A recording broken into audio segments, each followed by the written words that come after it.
Morning Lahore, जुम्मा मुबारक। जागो लाहौर में आप सबको खुश आमदीद कहते हैं जनाब। एक हंसती मुस्कुराती और ख़ूबसूरत सी सुबह के साथ मैं हूं मुनीबा से तमाम अहले इस्लाम को जनाब जागो लाहौर की जानिब से जुम्मे का अज़ीम दिन है आज, तो वो बहुत बहुत मुबारक हो। दुआ है कि आप लोग इस वक्त जहाँ कहीं भी होंगे ठीक ठाक होंगे और एक खुशहाल ज़िंदगी ही गुजार रहे होंगे और हमेशा इसी तरह अपनी ज़िंदगी गुजारते रहे। जनाब हदीस मुबारका से अपने दिन का आगाज़ भी करते हैं और अपने शो का आगाज़ भी करते हैं।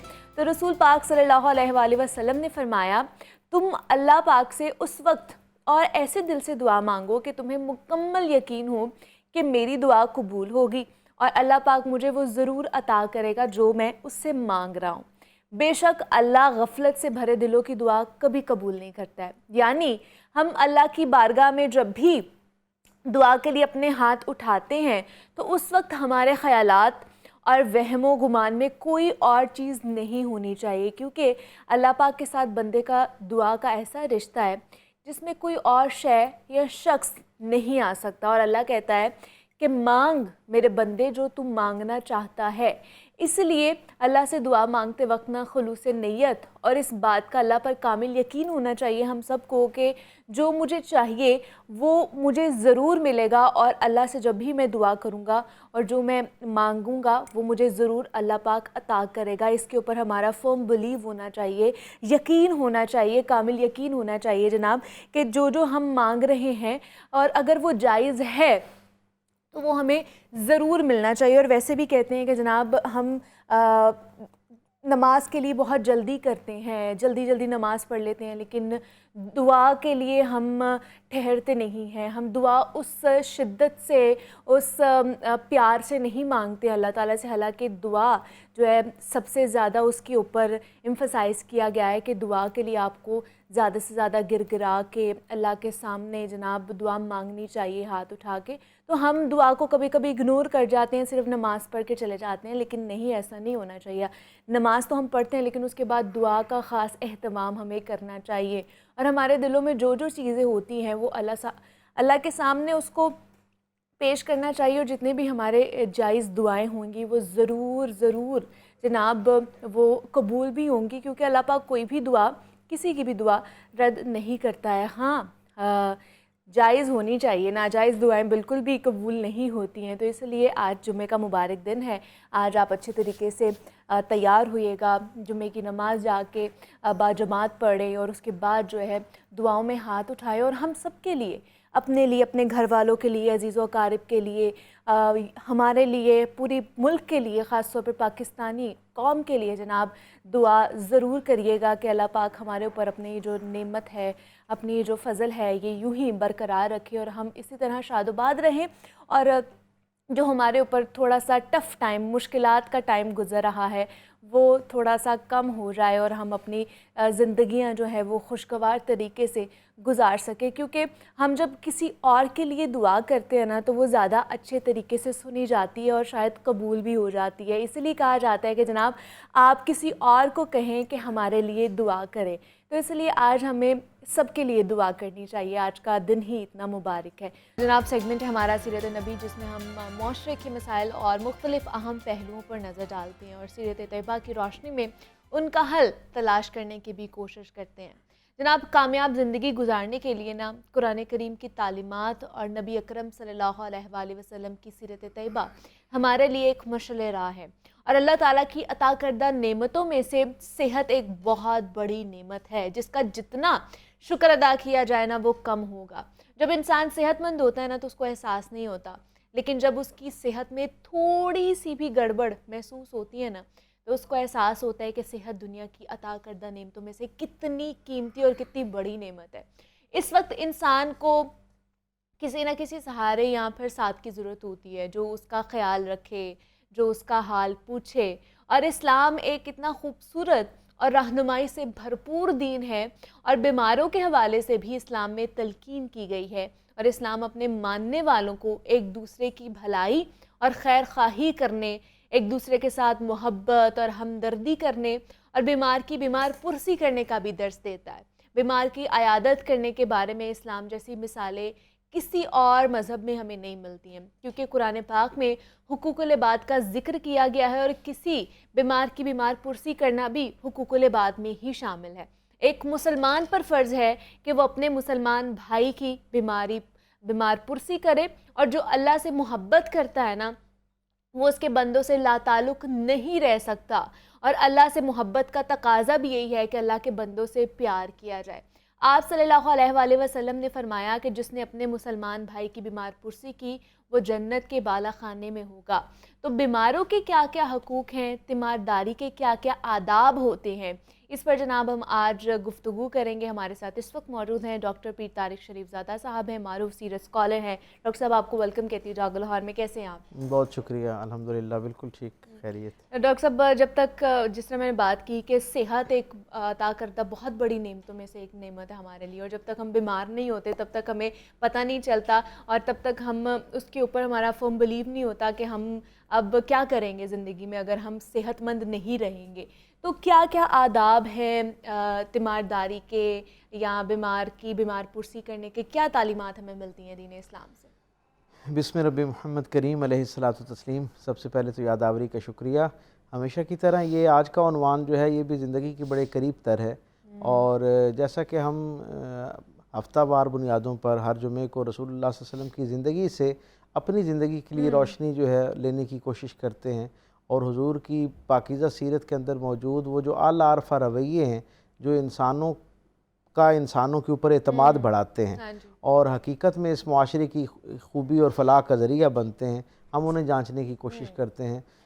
जैसा कि आज आपने बीमारों के हवाले से बात करना चाहिए, तो मैं आपसे अर्ज़ ये करूँ कि जो दीन इस्लाम है बुनियादी तौर पे इसका अगर बहुत तफसील से मुताला किया जाए तो हमें ये अंदाज़ा होता है कि ये जिस दर्जे पे इसके अंदर इंसानों के लिए गमखारी और खैरखाई पाई जाती है, शायद ही किसी और निज़ाम के अंदर इंसानों के हवाले से, मुआशरे की खैर और ख़ूबी के हवाले से इस दर्जे की रहनुमाई भी मुयस्सर आती होगी, और इस दर्जे पे तालीमात पर फोकस भी किया गया है। और ख़ुद रसूल रहमत सल्लल्लाहु अलैहि वसल्लम की पूरी ज़िंदगी जो है वो इंसानों के साथ मामलात को बेहतर बनाने की एक अमली मिसाल हमारे सामने मौजूद है। और हम ये देखते हैं कि ये जो बीमारों का मामला है, इनके हवाले से हमें ये अंदाज़ा होना चाहिए कि रसूल रहमत सल्लल्लाहु अलैहि वसल्लम जिस मुआशरे के अंदर आए वो मुआशरा तोहम परस्ती के आखिरी दर्जे पे पहुँचा हुआ मुआशरा था, और इंसानों ने आज खुद साख्ता कुछ ऐसे नज़रियात और अकायद बना रखे थे कि जिनकी बुनियाद पर बहुत सारी गोया मिथ्स थी, जिनके ऊपर बुनियाद करते हुए वो मुआशरा आगे बढ़ रहा था।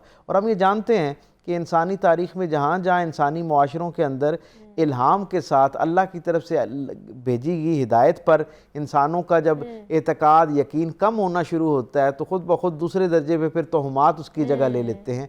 इस मुआशरे का जिसमें रसूलुल्लाह सल्लल्लाहु अलैहि वसल्लम तशरीफ़ लाया, उसका आलम ये था कि अगर उस मुआशरे में कोई शख्स बीमार हो जाता तो उसके घर वाले उससे मोहतात हो जाते, बजाय इसके कि वो उसके साथ गमखारी का जज्बा करें, उसकी सेहत के लिए जो है वो अपनी खिदमत पेश करें, उस पर तवज्जो दें, वो उससे खौफज़दा होना शुरू हो जाते थे, क्योंकि वो ये समझते थे कि इसका बीमार होना अलामत है कि उसने किसी दर्जे पे अपने माबूद को, जिसकी वो इबादत करता है, जो बुत उस ज़माने में उसके थे, उनमें से किसी को नाराज़ किया है, और ये जो बीमारी है ये हकीकत में उसकी नाराज़गी की अलामत है। अच्छा, कुछ वक्त में अगर वो ठीक हो जाता तो फिर तो ठीक था, अगर ज़्यादा वक्त तसलसल के साथ वो बीमारी में घिरा रहता तो फिर एक वक्त ऐसा आ जाता कि उसके घर वाले, जो उसके सबसे प्यारे, जिन पर सबसे ज़्यादा उसका इन्हिसार हो सकता था, जिन पर सबसे ज़्यादा उसकी तवक्को होती, वो उसे उठाते और बस्ती से बाहर ले जाते। वो ये कहते कि कहीं ऐसा ना हो कि इसकी वजह से इसके साथ जो मामलात हैं, जो इसने अपने माबूद को नाराज़ कर रखा है, वो नाराज़गी कहीं हम सबको भी ना घेर ले और हम सब भी उस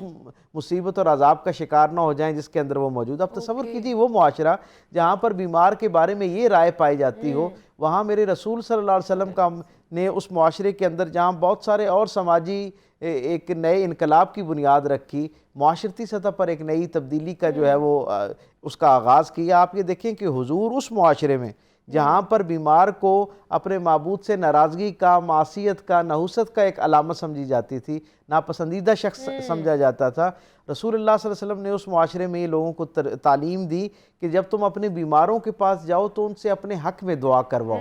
यानी गोया बीमारी के आलम में हुजूर ने फरमाया कि जब कोई मोमिन तकलीफ़ में आता है और उसे तकलीफ़ में मुब्तला किया जाता है, तो वो तकलीफ़ में मुब्तला किया जाना उसके लिए उसके गुनाहों का कफ़ारा बन जाता है। हुजूर ने फरमाया कि बीमार आदमी जो है, अगर किसी शख्स को एक लम्हे के लिए एक कांटा चुभता है तो उसकी तकलीफ़ के एवज़ भी अल्लाह ताला उसके गुनाह माफ़ फरमाता है।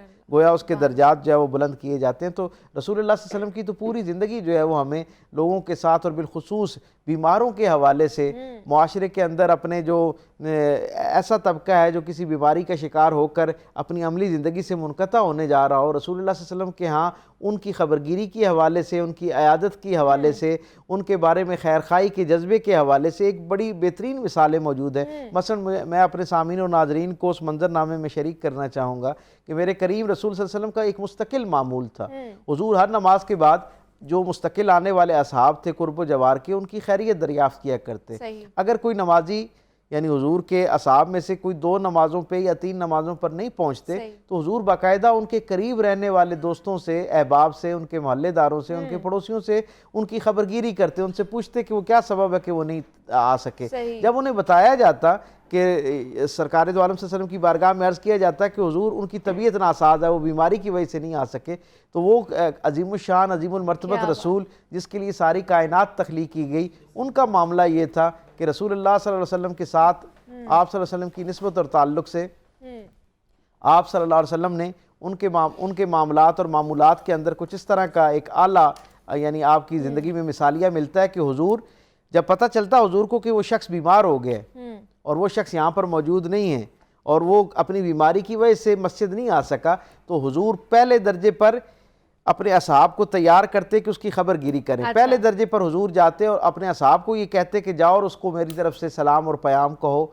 मेरी तरफ से उसको खैर सगाली के जज्बात और उम्मीद और दुआएं पहुँचाओ।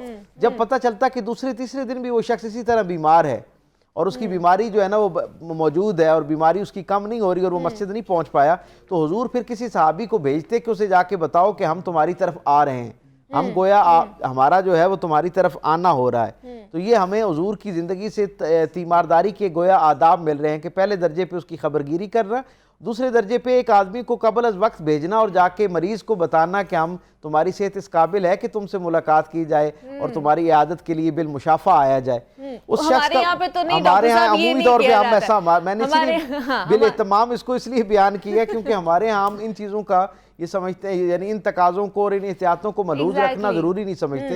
हालांकि रसूल रहमत सल्लल्लाहु अलैहि वसल्लम का तो ये मिजाज था। आप समझ सकते हैं कि असहाबे रसूल की बीमारी की आलम में अगर हुजूर उनके पास तशरीफ़ ले जाएं तो उनको कितनी खुशी होती होगी। लेकिन हुजूर ने आदाब और सलीका मुतय्यन किया कि पहले एक शख्स को भेजते कि वो उसे जाके बताए कि हुजूर तशरीफ़ ला रहे हैं। हुजूर जब वहाँ जाते तो कुछ चंद बातें हैं जो कमाल खूबसूरत बातें हैं।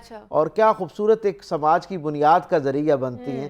रसूलुल्लाह सल्लल्लाहु अलैहि वसल्लम जब जाते तो हुजूर का मामूल होता कि हुजूर मुख्तसर वक्त के लिए उसके पास बैठते, पहली बात। दूसरी बात, हुजूर उससे उसकी बीमारी का अहवाल पूछते। हमारे हम जाते हैं और नॉन स्टॉप अपनी तरफ से जाके अपनी बात शुरू कर देते हैं, अपनी दलीलें और अपने इवन के तनकीद करना शुरू कर देते हैं, अगले की बीमारी का ख्याल भी नहीं रखते हैं और अपने जो चीज़ें होती हैं वो सुनाना शुरू कर देते हैं। अब रसूलुल्लाह सल्लल्लाहु अलैहि वसल्लम जब वहाँ पहुँचते हैं तो आप देखें हुजूर का मुस्तकिल मामूल क्या है। हुजूर उससे उसकी बीमारी का सबब पूछते हैं, फिर उसका सबब पूछने के बाद उसे यकीन दिलाते हैं, उम्मीद दिलाते हैं, यानी हौसला अफजा बात करते हैं। अब हमारे यहाँ मुआशरे में देखें ना, जैसे ही हम किसी के पास पहुँचते हैं और वो अपनी बीमारी या अपना दुख हमसे शेयर करना शुरू करते हैं तो हम न जाने कहाँ की फर्जी मिसालें उसके सामने पेश करना शुरू कर देते हैं कि फलां के साथ तो ये हुआ था और उसका नतीजा ये हुआ था, फलां को तो ये बीमारी वक्ती तौर पे हुई थी और फिर वो हमेशा मुस्तकिल माजूरी का और ज्यादा मायूस कर देते हैं। जी हाँ, मायूस कर। रसूलुल्लाह सल्लल्लाहु अलैहि वसल्लम के मामूल का मुस्तकिल हिस्सा था कि हुजूर किसी दर्जे की बीमार के पास भी पहुँचते, हत्ता कि करीबुल मर्ग शख्स के पास भी अगर हुजूर पहुँचते जो ज़ाहिरी तौर पर लाइलाज हो चुका होता,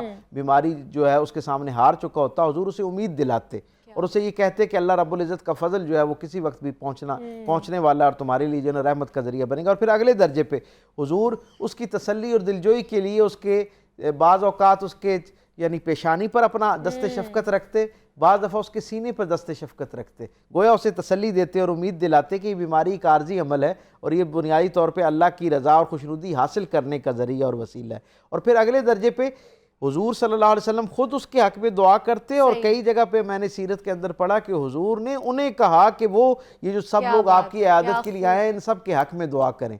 यानी हुजूर ने खुद उस मरीज़ को जिसे उस मुआशरे के अंदर मासियत और एक अजाब और एक वबाल समझा जाता, नाराज़गी की अलामत समझा जाता, हुजूर खुद अपनी मौजूदगी में अपने साथ आए हुए असहाब के लिए उसकी तरफ से दुआ करवाते। और फिर रसूलुल्लाह सल्लल्लाहु अलैहि वसल्लम वापस आने के बाद उसके लिए तहाइफ का एहतमाम करते हैं। अगर उसकी बीमारी और सेहत से मुताबिकत रखती हुई कोई चीज़ जो उसकी बीमारी को दूर करने का ज़रिया हो सकती, तो हुजूर वापस आकर अपने असाब में से किसी के हाथ हदिया भिजवाते, उसे तोहफा भिजवाते, ताकि वो उसकी बीमारी के अंदर जो है ना वो कमी का जरिया बन सके। तो यहाँ पे डॉक्टर साहब एक पूरा इवेंट होता है ना, हम किसी की अयादत करने जाते हैं, हमारा ये होता है कि अगले के घर पूरा एहतमाम किया हो, हमारे लिए खाना भी बनाया गया हो, अगर नहीं है तो फिर हम लोग बातें भी सुनाएंगे अगले को, मतलब हमारा एक पूरा ये यहाँ पर मुआशरे में बनता जा रहा है। के एक 40-42 साल की मुस्तकिल सीरत पढ़ने के बाद मैं इस नतीजे पे पहुंचा, मुझे कोई एक मिसाल भी ऐसी नहीं मिली कि हुजूर दूर या नज़दीक की किसी शख्स की इयादत के लिए गए हों और हुजूर ने वहाँ पर कुछ खाया हो, कुछ पिया हो या बहुत ज़्यादा वक्त क़याम किया हो।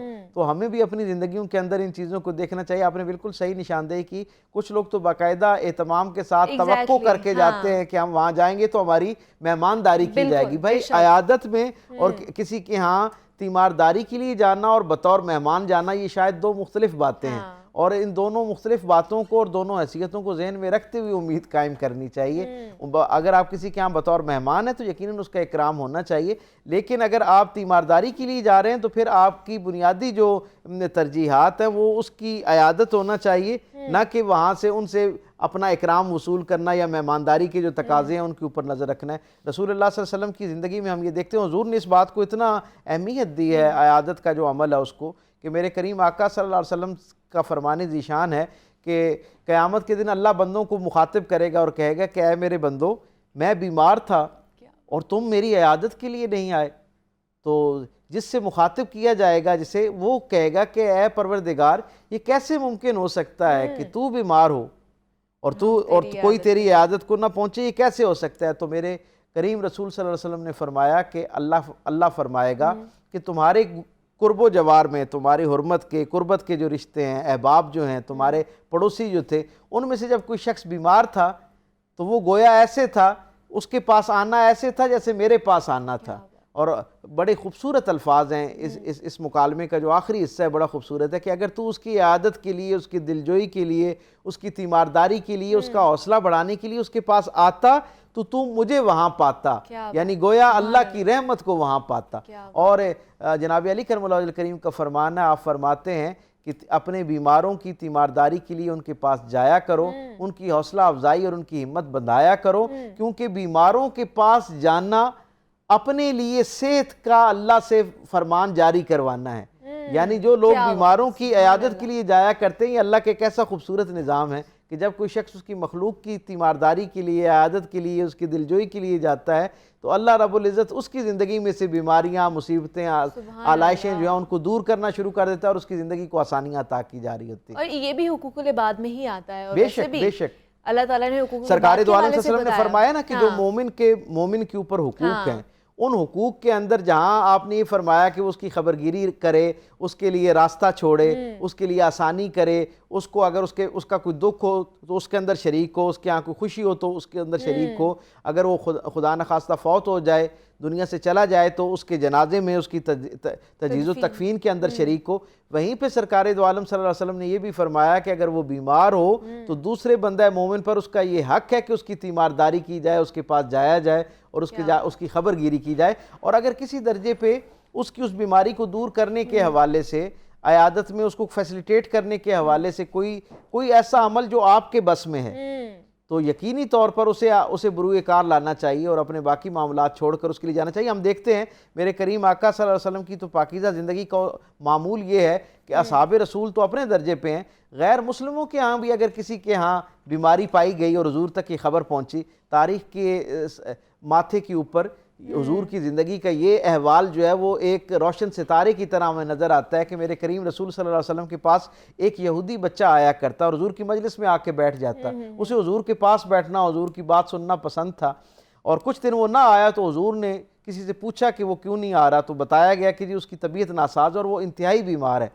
सरकार दो आलम सल्लल्लाहु अलैहि वसल्लम ने जो उसके मोहल्ले में या उसके करीब रहने वाले लोग थे, उनमें से 2 को अपने साथ लिया और उसके घर तशरीफ़ ले गए। उसका वालिद क्योंकि नॉन मुस्लिम था, हुजूर को देखकर यकीनन खुश तो हुआ, हुजूर को अंदर बुलाया और कहा कि सरकार दो आलम सल्लल्लाहु अलैहि वसल्लम ने उस बच्चे को तसल्ली तशफ़ी दी और उस बच्चे ने कहा कि मेरी ये ख्वाहिश है कि आप मुझे जो है वो कलमा पढ़ाएँ। और रसूलुल्लाह सल्लल्लाहु अलैहि वसल्लम ने जब उस बच्चे को कलमा पढ़ा दिया, कुछ वक्त के बाद उस बच्चे का विसाल हो गया। तो उसके वालिद की तरफ से ये खबर पहुंची सरकार दो आलम सल्लल्लाहु अलैहि वसल्लम को, तो हुजूर दोबारा उसके घर तशरीफ़ ले गए और कहा कि क्या ये अच्छा हो कि क्योंकि ये मुसलमान है तो इसे इस्लामी तरीके के साथ जो है वो अल्लाह के सुपुर्द किया जाए।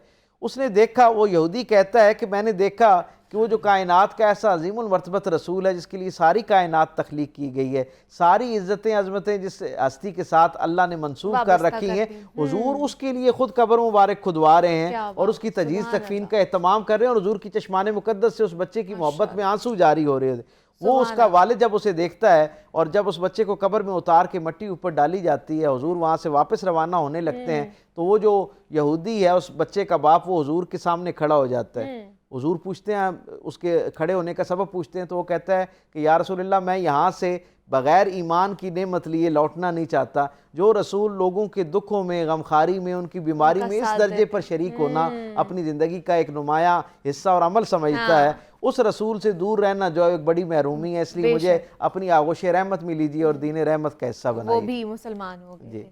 जनाब, आज का भी ये सेगमेंट बहुत अच्छा रहा और हमने बहुत सारे ऐसे चीज़ें आज सीखी हैं कि जनाब किस तरह एक बीमार पुरसी की हमें तीमारदारी करनी चाहिए, अयादत किस तरह करनी चाहिए, इसके क्या क्या आदाब हमें दीन इस्लाम देता है। डॉक्टर पीर तारिक शरीफजादा हमारे साथ मौजूद थे और जनाब मोहम्मद शहबाज मदनी साहब ने भी हमें ज्वाइन किया और जाते जाते जनाब एक वो खूबसूरत सा कलाम हमारी नज़र करेंगे।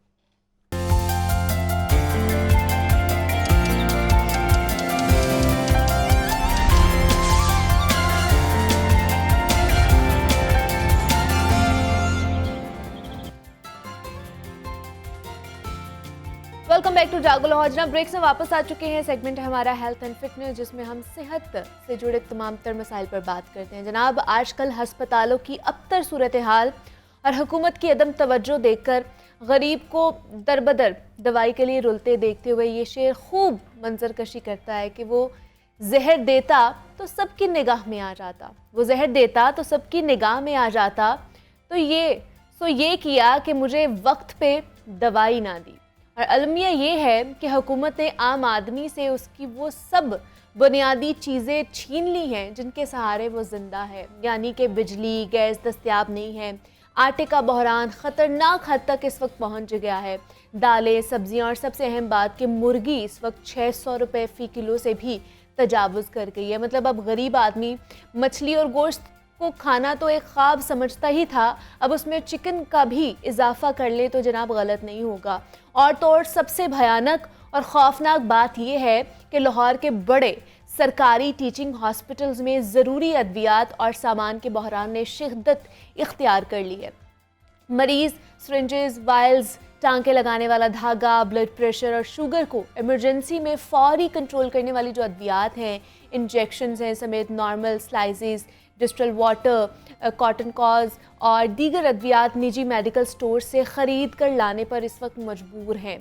और लाहौर के सरकारी हॉस्पिटल्स में इंसुलिन की किल्लत भी पैदा होती जा रही है। मियो और जिन्ना हॉस्पिटल में मुतअद्दिद इलाज गाहों में मुफ्त इंसुलिन की जो सहूलत थी उसको मुअत्तल कर दिया गया है। सर्विसेज हॉस्पिटल और गंगाराम हॉस्पिटल में भी ब्लड शुगर नॉर्मल रखने के लिए इंसुलिन दस्तयाब नहीं है।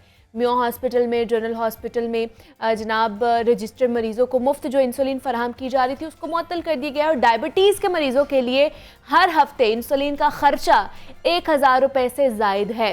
और ख़तरा यहाँ पर टला नहीं है, फार्मा इंडस्ट्री के पास खाम माल ना होने के बायस मुल्क भर में अद्वियात की किल्लत होने का अंदेशा है।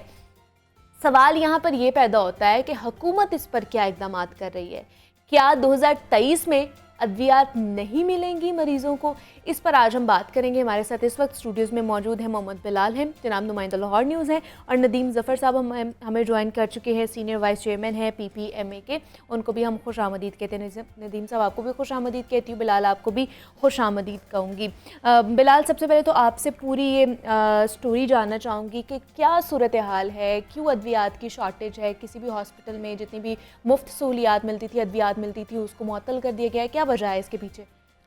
देखिए मुनीबा, इस वक्त मुल्क बहरान का शिकार है और सबसे बड़ा मसला डॉलर्स की और LC बंद होने की वजह से जो बंदिश का मसला है उसका जो असल वजूहात है वो मेडिसिन पर जो है ये पड़ रही हैं। अच्छा। तो इसी की वजह से जो फार्मा इंडस्ट्री है उसके पास जो खाम माल है जिसको रॉ मटेरियल कहते हैं ये तकरीबन ख़त्म होने के करीब है, जिसकी वजह से अहम और जो जान बचाने वाली अद्वियात हैं उनकी शॉर्टेज हो चुकी है। और इस वक्त चूँकि पहले ही कुछ माह पहले जो प्राइस इंक्रीज़ करने का ये मामला था, इनके टैक्सेस का जो मामला था, उस वक्त भी कुछ जो प्रोडक्ट्स थी उनकी शॉर्टेज थी, लेकिन फिर उसके बाद जो ख़ाम माल था उसकी अनअवेलेबिलिटी बढ़ती गई और फिर एलसीज़ जब बंद हुई तो उसके बाद फिर चूँकि एक्सपोर्ट का जो सिलसिला था इंपोर्ट का वो बंद हो गया, जिसकी वजह से फिर ये तमाम तर जो ख़ाम माल था ये रुक चुका है, जिसकी वजह से अब हस्पतालों के अंदर जो सबसे अहम है जो स्टंट है, जो मेडिकल डिवाइसेस हैं ये अब मौजूद नहीं है। जो कि जो खाने वाली अद्वियात है ये तो हमारी फार्मा इंडस्ट्री के पास थोड़ा सा स्टॉक मौजूद है, अच्छा। लेकिन जिसमें मेडिकल डिवाइसेस हैं, सर्जिकल की आइटम्स हैं, वो बिल्कुल इस वक्त नापेद होती जा रही हैं और जिनके पास मौजूद हैं वो ब्लैक में फ़रोख्त कर रहे हैं, तो जिसकी वजह से जो मरीज़ है उनको मुश्किलात का सामना करना पड़ा है। अभी भी पंजाब का सबसे बड़ा पीएचसी का हॉस्पिटल है, यहाँ पे खून को पतला करने वाला जो इंजेक्शन है हेपारिन ये मौजूद नहीं है। जो भी पेशेंट हार्ट अटैक के साथ आता है हॉस्पिटल के अंदर उसको सबसे पहले जो ट्रीटमेंट दिया जाता है वो हेपारिन का इंजेक्शन होता है, जो कि इस वक्त मौजूद नहीं है।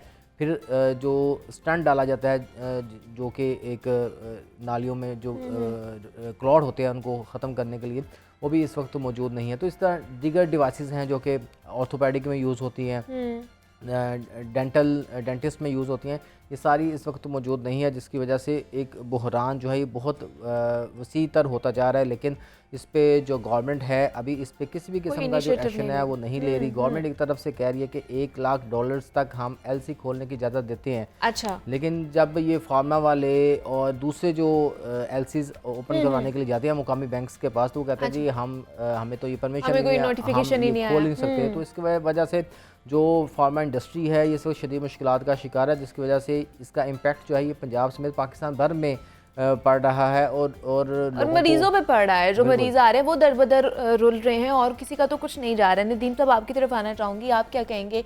ये बड़ा एक इम्पॉर्टेंट टॉपिक है कि मेडिसिन की शॉर्टेज होती जा रही है, जितने भी आलात हैं, सर्जिकल आलात हैं, वो उनकी शॉर्टेज होती जा रही है और इसकी शिद्दत और भी ज़्यादा आने वाले दिनों में बढ़ेगी। तो इस पर क्या आपका क्या मौक़िफ़ है?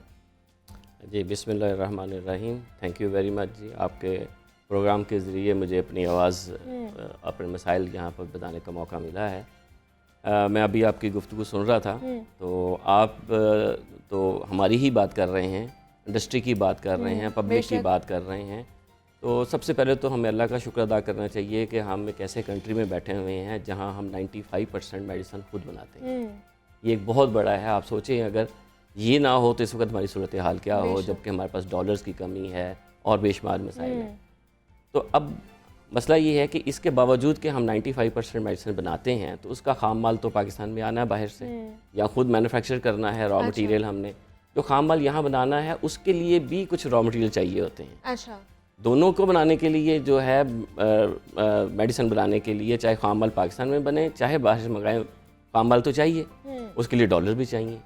अब ये एक ऐसा ग्रे एरिया है जहाँ हम स्टेट बैंक से बात करते हैं तो वो कहते हैं कि हमने तो कोई पाबंदी नहीं लगाई हुई, हम तो इसको कहते हैं जी प्रायोरिटी सेक्टर होना चाहिए, बल्कि है एक पिछले दिनों प्रेस रिलीज भी निकला है, एक नोटिफिकेशन भी निकला स्टेट बैंक का, जी हमने तो कोई पाबंदी नहीं लगाई हुई।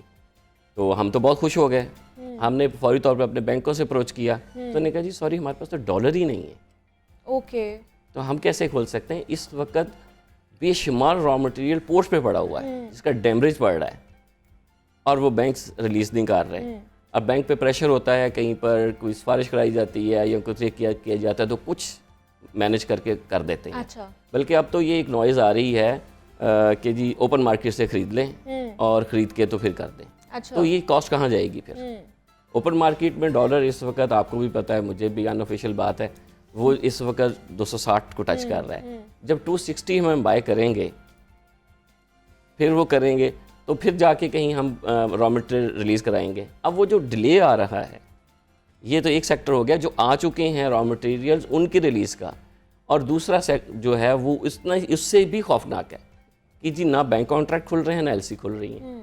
अब यहाँ पर बात हो रही है जी एलसी खोलेंगे, बैंक कॉन्ट्रैक्ट क्यों नहीं खोलेंगे? बैंक कॉन्ट्रैक्ट में तो बैंक की रिस्पॉन्सिबिलिटी ही नहीं है। जब आपकी बैंक की रिस्पॉन्सिबिलिटी नहीं है, लेस रिस्पॉन्सिबिलिटी है, एलसी में तो ये होता है कि अगर आपने मटेरियल मंगाया और अगर आप पेमेंट नहीं कर सके बाहर की कंपनी को जहाँ से रॉ मटेरियल मंगाया है, खाम माल मंगाया है, तो वहाँ बैंक पेमेंट करेगा, तो बैंक मजबूर हो गया। बैंक कॉन्ट्रैक्ट में तो बैंक मजबूर ही नहीं है। हम उनसे रिक्वेस्ट कर सकते हैं कि जी हम थोड़ा लेट पेमेंट करेंगे, और क्योंकि हम रेगुलर बाय कर रहे होते हैं वो मान भी लेते हैं। इंटरनेशनल जहाँ से हम रॉ मटेरियल खाम माल मंगाते हैं, बैंक कॉन्ट्रैक्ट बिल्कुल नहीं खुल रहे।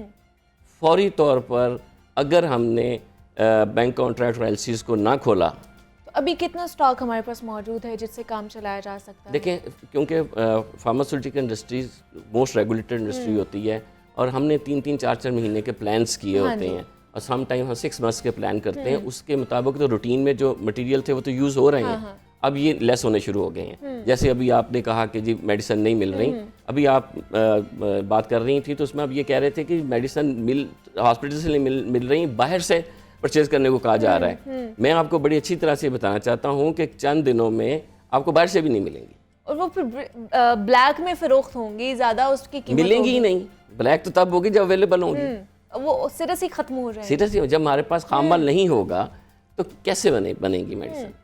तो सेहत क्यों नहीं हमारी प्रायोरिटी? बिलाल, आपकी तरफ आना चाहूँगी। ये मेडिसिन की शॉर्टेज का सिर्फ ये मसला अभी नहीं है, काफ़ी देर पहले भी हमने इसके ऊपर बात की थी, और जब इसका पैनाडोल भी शॉर्ट हो गई थी, उसकी कीमतों में भी इजाफा हुआ था, तब भी बहुत सी ऐसी अद्वियात थी जो शॉर्टेज थी, मार्केट से भी नहीं मिल रही थी, हॉस्पिटल से भी नहीं मिल रही थी। तो क्यों नहीं गवर्नमेंट इसके ऊपर कोई इनिशिएटिव ले रही, इसके ऊपर काम करने की कोशिश कर रही? मरीज़ों के लिए उन्होंने करना है, मरीज़ तो दिन ब दिन रुलते जा रहे हैं, दरबदर हो रहे हैं। देखिए मुनीब भाई, बात होती है प्रायोरिटी की, इनकी प्रायोरिटी ही नहीं है। जब अब आप देखें कि मेडिसन पे, जैसे नदीम साहब ने बताया कि पेट्रोलियम और मसनूआत पे और जो मेडिसन है इसके ऊपर हुकूमत ने वाज़ेह तौर पे ये कहा था कि इनके ऊपर किसी भी किस्म की जो दरामद की जो पाबंदी है वो नहीं लगेगी। है। लेकिन अब आप ये देख लें कि सबसे ज़्यादा जो चीज़ असरअंदाज हो रही है वो मेडिसिन के ऊपर ही हो रही है, और गवर्नमेंट इससे टच से मस नहीं हो रही, ना इसकी तरफ किसी का ध्यान है। और ये मेरा ख्याल अभी इस नॉइज़ को भी ओपन हुए तकरीबन को 2 हफ्ते से हो चुका है कि मतलब मेडिसिन की शॉर्टेज है, नहीं मिल रही, आवाम परेशान हो रही है। लेकिन अभी अब ये देखें फेडरल लेवल पे किसी ने इस तरह ध्यान ही नहीं दिया। ख्वाजा आसिफ साहब का एक बयान आया था, उन्होंने कहा जी हमारे पास तो पैसे नहीं, हम एलसी जो है ना ये नहीं खोलेंगे। अच्छा। तो जब तक डॉलर स्टेबल नहीं होगा, डॉलर मुकामी बैंकों के पास नहीं आएगा, तब तक तो फिर ये मेरा ख्याल है ये इसी तरह ही चलता रहेगा। अभी अगर ओपन मार्केट से डॉलर लेके वो लेते हैं तो उसका जो इम्पैक्ट है वो बहुत ज़्यादा बढ़ जाएगा, जिससे फिर इनको में भी हो सकता है कि महंगे दामों भी जो है ये कॉस्ट इनकी बहुत ज़्यादा बढ़ जाएगी, मेडिसिन अल्टीमेटली महंगी करनी पड़ेगी। तो उस वजह से गवर्नमेंट अपने इस वक्त जो सियासी मामलात है वो इनकी इतने बढ़ चुके हैं कि इनको तो सेहत इस वक्त नज़र ही नहीं आ रही। इनको मुल्क किन बहरानों में जा रहा है इनको अभी तक पता नहीं चल रहा। आटे का कभी बहरान आ जाता है, कभी चीनी का बहरान आ जाता है, तो कभी मेडिसिन का बहरान आ जाता है, तो कभी मतलब पेट्रोल का बहरान आ जाता है, एलपीजी का, फिर ऑक्सीजन सिलेंडर्स का। तो इसी तरह ही हर मामलात में, हर सेक्टर में इसी तरह की चल रहा है। देखें ना, अभी मेडिसिन टॉप प्रायोरिटी पे है, तो अभी किसी का इस तरफ ध्यान ही नहीं है। हॉस्पिटल्स के अंदर जब लोग मरना शुरू हो जाएंगे फिर मेरा ख्याल है फिर कुछ जाके ये करेंगे। अभी तक जब चीज़ बेहतर हो रही है, इसको बेहतर किया जा सकता है, तो अभी तक गवर्नमेंट किसी भी किस्म का। कौन कौन से हॉस्पिटल में फिर भी थोड़ा स्टॉक मौजूद है, या हर हॉस्पिटल में तमाम तरह ये जो मुफ्त में सहूलियात दी जाती थी, अद्वियात दी जाती थी, उन्हें मुअत्तल कर दिया गया है? देखिए मुनीबा, ये सबसे पहले जो होता है कि ये फरवरी का जो मंथ आ रहा था, इसमें पूरे पंजाब की इंस्टीट्यूशंस की जो प्रोक्योरमेंट है वो की जाती है। अच्छा। लेकिन अभी जो रेट्स देते हैं उसके पहले जो ट्रेंडिंग होती है वही अभी इनके पास जो है ये उसके लिए जो सामान है, जो रेट्स हैं वो क्या देना है वो भी अभी तक मौजूद नहीं है। ख़ासकर जो सर्जिकल की जो आइटम्स हैं वो अभी तक मौजूद नहीं है। तो फिर अगर ये एक सपोज ग्लव्स का रेट देते हैं 50 रुपये, तो वो अभी इनको बाद में जब ये एलसीज खुलेंगी या डॉलर मज़ीद बढ़ता है तो वो अगर इनको 100 रुपये का पड़ेगा तो फिर ये डिलीवरी नहीं करेंगे, मज़ीद ऑर्डर नहीं मंगवाएंगे। तो इस वजह से जो डिस्ट्रीब्यूटर्स हैं, जो टेंडर्स हैं, जो वेंडर्स हैं, उन सबको इस वक्त शदीद मुश्किलात का सामना करना पड़ रहा है कि चीज़ों को हम किस तरह जो है ये लेके जाएं। तो उसी वजह से हमारे मुल्क के अंदर जो स्टॉक जिनके पास जो पड़ा है वो इसको मतलब बहुत ज़ख़ीरा करके उन्होंने रखा हुआ, वो थोड़ा थोड़ा करके जो ना वो चीज़ों को दे रहे हैं। तो हॉस्पिटल्स के अंदर भी जिस तरह मेयो हॉस्पिटल है, यहाँ पे तकरीबन कुछ 4 अरब रुपए की प्रोक्योरमेंट पर एनम होती है। तो इसी तरह सर्विस हॉस्पिटल है, जिना लाहौर के इतने बड़े हॉस्पिटल्स हैं, यहाँ पे अरबों रुपए की जो प्रोक्योरमेंट है वो होती है, वो भी वहाँ पे रुकी हुई है। अब इंडोर जो मेडिसिन की जो सप्लाई थी, अगर पहले वहाँ पे 10 होती थी तो उसमें से तकरीबन कुछ 6-7 मिल जाती थी, अब वहाँ पे सिर्फ 1-2 जो मेडिसिन है वो मिल रही हैं। एमरजेंसी के भी यही है, अगर प्रिस्क्रिप्शन पे कुछ 6 मेडिसिन लिखी है तो उसमें से 2 से 3 मिल रही हैं। तो इस वजह से हॉस्पिटल्स के अंदर भी मुश्किलात का शिकार हैं मरीज़, और बाहर के जो हालात हैं वो भी आपके सामने हैं। बल्कि अब तो डिस्प्लिन तक भी जो है ये शॉर्ट हो चुकी होती जा रही है। है, पैराडोल हाँ। वगैरह तो ऑलरेडी है, ये तो खैर फिर भी इनका ऑल्टरनेट मौजूद है, लेकिन कई ऐसी मेडिसिन है जिनका ऑल्टरनेट नहीं है, जिनको इंसुलिन जिन्होंने लगानी है, जिनको हार्ट का प्रॉब्लम है, उनके लिए तो कोई और अल्टरनेट हो ही नहीं सकता ना। तो वो जब तक अपनी वो दवाई नहीं खाएंगे तब तक उनकी सेहत बेहतर नहीं हो सकती है। तो नदीम साहब, जो फार्मा इंडस्ट्री है वो अपने तौर पर कोई इसको अल्टरनेटिव नहीं निकाल सकती है कि इस सिचुएशन को बेहतर बनाया जा सके, इस बहरान से बचा जा सके? देखें इसमें क्योंकि फार्मास्यूटिकल इंडस्ट्री जो है, मेडिसिन मैन्युफैक्चरिंग इंडस्ट्री जो है, वो रेगुलेटेड इंडस्ट्री है। वैसे तो सारी रेगुलेटेड थी, द मोस्ट रेगुलेटेड इंडस्ट्री जो है पूरी वर्ल्ड में वो फार्मास्यूटिकल होती है। इसमें हम अपने तौर पर सजेशंस दे सकते हैं, अच्छा। अपने तौर पर मीटिंग्स कर सकते हैं, और ये तो गवर्नमेंट और इंडस्ट्री मिल के कोई स्ट्रेटजी बना के तो निकल सकते हैं, बट नॉट इंडिविजुअली। क्योंकि डॉलर्स की स्ट्रेटजी बनानी है स्टेट बैंक ने या शेड्यूल बैंक्स ने, इसी तरह प्राइसिंग की पॉलिसीज़ जो बनानी है वो ड्रैप ने या फेडरल गवर्नमेंट ने बनानी है। इंडस्ट्री के साथ मिल के बैठ के मसाइल हल हो सकते हैं, और गवर्नमेंट कोशिश भी करती है। अब देखें इस वक्त जो प्राइस जो शॉर्टेज का मसला है दो तरह से है। अच्छा। नंबर वन तो ये है कि कुछ मेडिसिन्स की प्राइस ना होने, जैसे पैनाडोल का मसला हुआ, पैरास्टामोल का हुआ, वो प्राइस की वजह से बंद हो गई। वो एक मसला अपनी तरफ चल रहा है, उस पर गवर्नमेंट कुछ ना कुछ कोशिश करती रहती है। कहीं अब देखिए पैनाडोल वापस आ गई है, गवर्नमेंट ने एफर्ट की, इंडस्ट्री से बातचीत की, उसके नतीजे में वो आना शुरू हो गई। एंड मैनी अदर मेडिसिन, उसमें गवर्नमेंट अपने तौर पर कोशिश करती है, बात सुनती भी है, और सम टाइम मसाइल हल भी हो जाते हैं, और सम टाइम हमें जोर लगाना पड़ता है। हम ये चाहते हैं कि शॉर्टेज होने से पहले ये मसाइल हल हो जाए। बेशक ऐसे ही है, हमें बिल्कुल। हाँ जी।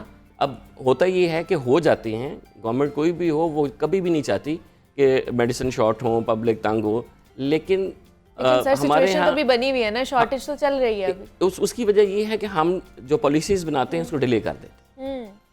जब सर पे पड़ जाती है फिर करते हैं, और कर देते हैं, लेकिन डिले हो जाता है, तब तक नुकसान हो जाता है। बेशक ऐसे ही है। एक तो ये है कि प्राइसेस टाइम से नहीं मैनेज होती हैं। दूसरा ये होता है कि जो इस वक्त मसला है वो अदरवाइज है। इस वक्त कंट्री में डॉलर शॉर्टेज का मसला है, इंटरनेशनल हमारे मसाइल हैं, पाकिस्तान मुश्किल वक्त से गुजर रहा है, तो उसकी वजह से जो इस वक्त हैं वो स्टेट बैंक के पास डॉलर नहीं है, फिर शेड्यूल बैंकों के पास डॉलर्स नहीं हैं, जिसकी वजह से हमारे रॉ मटेरियल्स ना तो आ रहे हैं, और जो आए हुए हैं वो हम छुड़ा नहीं पा रहे। तो ये इसको प्रायोरिटी पे हल करना पड़ेगा। लेकिन सर, इस तरह की अगर सिचुएशन बन रही थी तो हमें पहले से ही तवक्को थी कि अगर खुदा ना खास्ता ये चीज़ें हो जाती हैं तो हमें किस तरह मैनेज करना है। लेकिन अगर एक मरीज़ हॉस्पिटल में आ रहा है, खुदा ना खास्ता वो डेथ बेड पे है, उसे एक दवाई की ज़रूरत है जो उसकी जान बचा सकता है, और अगर वही उसे नहीं मिलेगी और वो खुदा ना खास्ता मौत के मुंह में चला जाता है, तो उसको क्या कहेंगे हम कि डॉलर की कमी है हमारे मुल्क में, इस वजह से हम तुम्हें दवाई नहीं दे सकते? जी, बड़ा अच्छा आपका क्वेश्चन है। देखें अभी तक तो ये ऐसा था कि रॉ मटेरियल जो हैं काफ़ी अवेलेबल थे, क्योंकि हम 6 मंथ्स की प्लानिंग करते हैं, 3 मंथ्स की करते हैं, तो ये अंदाज़ा ना इंडस्ट्री को था ना शायद गवर्नमेंट को था कि हम जो है इतना डिले हो जाएंगे डॉलर मैनेजमेंट में और दूसरी चीज़ों में। तो अब हमें वाकई इमरजेंसी लगानी पड़ेगी, लगानी चाहिए। सेहत के लिहाज से तो मुझे मेरे ख्याल से लगा देनी चाहिए। गवर्नमेंट को सोचना पड़ेगा और प्रायोरिटी देनी पड़ेगी कि कोई बैंक कॉन्ट्रैक्ट नहीं रुके, कोई एलसीडी रुके, और जो पोर्ट पे रॉ मटेरियल पड़े हुए हैं वो फौरी तौर पर रिलीज हो तो शॉर्टेज खत्म हो जाए। अच्छा, ये एलसी का प्रॉब्लम पहले भी रहा है या ये फर्स्ट टाइम ये हुआ है? नहीं, ये फर्स्ट टाइम हुआ। इससे पहले कभी भी नहीं रहा एलसी का प्रॉब्लम? नहीं, कभी नहीं रहा। और बैंक कॉन्ट्रैक्ट हो, एलसीज हो, रॉ मटेरियल हमारे पास पोर्ट पे पड़े हुए हों, देखिए अभी डैमेज पड़ रहा है। एग्जैक्टली, और वो भी आप लोगों ने ही पे करना है। तो इसको खत्म करेंगे तो शॉर्टेज खत्म हो जाएगी। तो इसके लिए देखें गवर्नमेंट और इंडस्ट्री को बैठना होगा और मसले हल हो जाएंगे। हमें डिक्लेयर करना पड़ेगा, कि ये इमरजेंसी है। देखें अभी मसाइल हैं, हमने मिलके हल करने हैं ना। हमारे पास कुछ सेक्टर ऐसे होंगे जिनको डिले किया जा सकता है, कुछ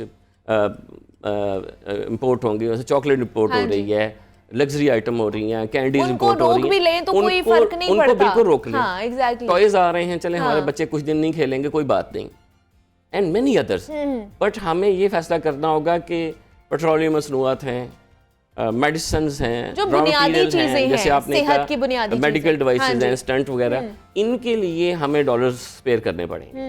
इनके लिए गवर्नमेंट को, स्टेट बैंक को, ड्रैप को मिल के एक ऐसी स्ट्रेटेजी फिल फॉर अनाउंस करनी पड़ेगी कि इनकी ना एलसी रुकेगी, ना इनके लिए डॉलर्स जैसे मर्जी हम अरेंज करेंगे और इनका बैंक कॉन्ट्रैक्ट, अब बैंक कॉन्ट्रैक्ट बिल्कुल नहीं खोल रहे, सही, एलसी खोल रहे हैं वो भी बड़ी मुश्किल से, बैंक कॉन्ट्रैक्ट तो बिल्कुल ही नहीं खोल रहे। देखें अब बहुत सारी इंडस्ट्री के पास एलसी की फैसिलिटी है, बहुत सारे के पास नहीं है, बिल्कुल जिनके पास एलसी की फैसिलिटी नहीं है, जिसके लिए बैंक कोलेटरल रखता है फिर एलसी करता है। बैंक कॉन्ट्रैक्ट हर कोई खोल सकता है, अब बैंक कॉन्ट्रैक्ट बिल्कुल ही नहीं खोल रहे, जो रॉ मटेरियल पड़े हुए हैं वो छुड़ा नहीं पा रहे हैं। तो हमें एक डिसाइड करना पड़ेगा। देखिए मुश्किल वक्त होता है, आ जाता है और मिल के हल करते हैं। देखें छोटे लेवल पे घरों में मसाइल हो जाते हैं, उसको मिल बांट के हम हल कर लेते हैं। कंट्री लेवल पे मसाइल आएंगे तो इंडस्ट्री बैठेगी, जैसे हमारी रेगुलेटरी अथॉरिटी है रैप, वहाँ अच्छे लोग हैं वो बैठेंगे, मिनिस्ट्री बैठेगी, फिनांस मिनिस्ट्री बैठेगी और कंसर्न और डिपार्टमेंट बैठेंगे, तो मसाइल क्यों ना हल होंगे। हमने सिर्फ ये डिसाइड करना है मसला ये है ना, वन पेज पे आने की जरूरत है ना, और प्रायोरिटाइज करने की जरूरत है ना कि हमने सेहत को प्रायोरिटी पे रखना है, तभी जाके ये तमाम तर प्रॉब्लम जो है वो हल होंगे। अच्छा बिलाल, आपके पास कोई है इसका कि किस तरह इस सिचुएशन को बेहतर बनाया जा सकता है? आप ये हेल्थ की बीट काफ़ी अरसे से कर रहे हैं, तो इस तरह की सिचुएशन क्या पहले ऐसी रही है और इसका हल क्या निकलता है आपकी नज़र में? देखें हल नदीम ज़फ़र साहब ने बड़ी अच्छी तरह बताया है कि एक तो फार्मा इंडस्ट्री को, उसके साथ साथ रैप को बैठना पड़ेगा, साथ फेडरल के जो मिनिस्टर्स हैं उनको बैठना पड़ेगा।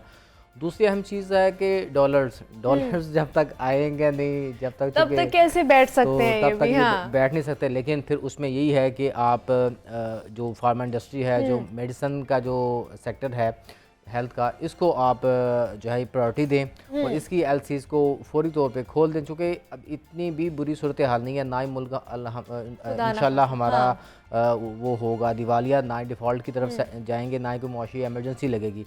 तो ये सिर्फ बातें हैं जिसकी वजह से समटाइम ये होता है कि जिनके पास डॉलर्स होते हैं वो छुपा लेते हैं, जिनके पास पैसा होता है वो बाहर नहीं निकालते, तो इस तरह की जो मुश्किलात हैं सामने आएंगी। लेकिन गवर्नमेंट को भी चाहिए कि पूरे एतमाद रहे और लोगों को एतमाद दे कि भाई मुल्क के अंदर ये वाज़ेह तौर पे ऐलान करना चाहिए कि कोई मुल्क डिफ़ॉल्ट नहीं कर रहा, कोई मुआशी एमरजेंसी नहीं लग रही, तो फिर लोग अपना जो काम है बेहतरीन तरीके से करेंगे, फिर बिज़नेस भी जो है ये करेंगे। तो इसी तरह इनको सेहत को चाहिए, पेट्रोलियम मसनूआत को चाहिए कि इनकी एलसीज खोले ताकि ये जो बहरान है ये ख़त्म हो, ये अच्छी तरह जो आवाम की खिदमत है वो कर सके। बिल्कुल ऐसे ही है। नदीम साहब, प्राइजेस के बारे में बड़ी बातें होती हैं कि प्राइजेस उनमें आज खुद इजाफा कर दिया जाता है और यहाँ फिर जानबूझ के शॉर्टेज की जाती है कि प्राइस ज़्यादा से ज़्यादा हो सके और हम अपनी मनमानी करवा सकें। तो प्राइसेस के हवाले से क्या कहेंगे आप? मेडिसिन की जितनी भी प्राइसेस को रेगुलेट किया जाता है। देखें ये तो बिल्कुल ही मैं इसको कहूँगा कि नहीं है ऐसी बात कोई कि प्राइसेस खुद ब खुद बढ़ा ली जाती हैं, हो नहीं सकता ना। देखें एक लॉ मौजूद है, अगर खुद ब खुद कोई बढ़ा लेगा तो क्राइम हो गया, क्योंकि ये रेगुलेटेड इंडस्ट्री है। जब तक drug regulatory authority of Pakistan price increase नहीं करती, कोई भी नहीं कर सकता। इसीलिए तो हम लड़ रहे होते हैं कि जी प्राइस बढ़ाएं वरना शॉर्टेज हो जाएगी, इसकी मैन्युफैक्चरिंग कॉस्ट, इसकी सेलिंग प्राइस से बढ़ रही है, तो उसके लिए फ़ाइट कर रहे हैं। एक बड़ा टिपिकल केस पैराडोल का हम बार बार डिस्कस करते हैं।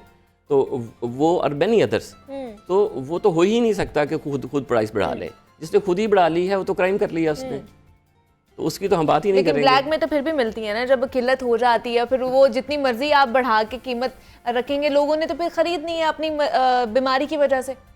देखें अगर मेडिसिन शॉर्ट होती हैं, जो कि इंशाल्लाह नहीं होंगी, जैसे बिलाल साहब ने कहा कि इंशाल्लाह ना तो हम डिफ़ॉल्ट होंगे, ना इंशाल्लाह कोई ऐसी और एमरजेंसी है, सिर्फ मैनेजमेंट की ज़रूरत है। थोड़ी बहुत मुश्किलात हो जाती हैं, लेकिन नीयत हो और इरादा हो, जैसे मतलब हम थोड़ा ये भी कर लेते हैं, पैनिक हो जाते हैं। मैंने देखा कि पिछले दिनों मेरे ही इस जानने वाले फ़ोन किया उन्होंने मुझे कि जी वो पता लगा मेडिसिन शॉर्ट हो रही हैं फ़लाँ फ़लाँ, तो मेरे तो घर में फ़लाँ इतनी ज़रूरत होती है, तो मैं 3-4 महीने की ना लेके रख लूँ। सही, ये मतलब ये पढ़े लिखे लोगों की बात कर रहा हूँ। आप थोड़ा नीचे चले जाएं गांव, विलेज, टाउन में, तो उनको पता होता है कि जी हमने तो महीना पता नहीं शायद जानना है कि नहीं जानना, तो 6 महीने की लेकर ना रख लें। अच्छा, जब सारी ही कौम 6 महीने की मेडिसिन लेके रखना शुरू कर देगी, या ये आवाज़ आ जाए कि डॉलर शॉर्ट हो रहे हैं, सारे ही लोग डॉलर लेके रखना शुरू रहेंगे, तो क्राइसिस पैदा हो जाएगा। तो एक कॉन्फिडेंस क्रिएट करने की सही। ज़रूरत है। ठीक है जी। एक मैनेजमेंट के हवाले से जनाब चीज़ों को बेहतर करने की हमारे पास अभी भी ज़रूरत है ताकि इस सिचुएशन को बेहतर बनाया जा सके। हमारे साथ नदीम ज़फ़र साहब और मोहम्मद बिलाल मौजूद है। बिलाल, आपका भी बेहद शुक्रिया। नदीम साहब, आपका भी बेहद शुक्रिया कि आपने अपना मौक़िफ़ हमारे साथ शेयर किया। यहाँ पर एक छोटी सी ब्रेक लेंगे, मिलते हैं इस ब्रेक के बाद।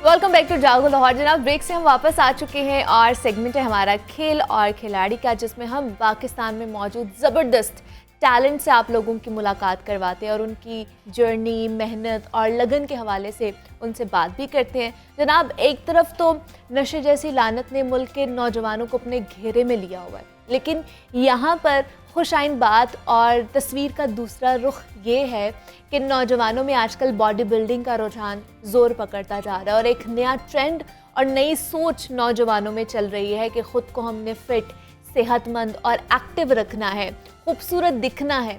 तो बॉडी बिल्डिंग का रुझान जैसे जैसे ज़ोर पकड़ता जा रहा है, वैसे वैसे खेल के मैदान में भी मुकाबला जो है ना वो सख्त से सख्त होता जा रहा है। और सबसे खुशाइन बात यह है कि हमारे साथ जो आज मेहमान मौजूद हैं, उन्होंने बॉडी बिल्डिंग में पाकिस्तान का दुनिया में नाम रोशन किया है।